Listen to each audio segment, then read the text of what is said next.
एक इन्होंने पूछा कि जो औरतें दरबारों पर मन्नतें मान लेती हैं और बाद में ख़ुद भूल भी जाती हैं कि क्या क्या मन्नत मानी थी, क्या हुक्म शरा होगा। देखिए, पहली बात तो याद रखें, मन्नत है क्या। मन्नत असल में आप अल्लाह ताला से इबादत का वादा करते हैं, ये है मन्नत।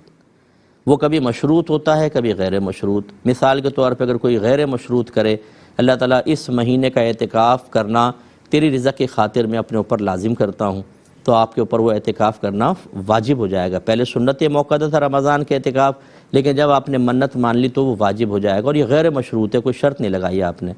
और दूसरा ये होता है कि आपने मशरूत कर लिया कि मैं बीमार हूँ, अगर सेहत मिल गई तो 3 रोज़े रखूँगा। तो जब ये जो गैर मशरूत होता है तो पूरा करना ही होता है, ये वाजिब होती है मन्नत।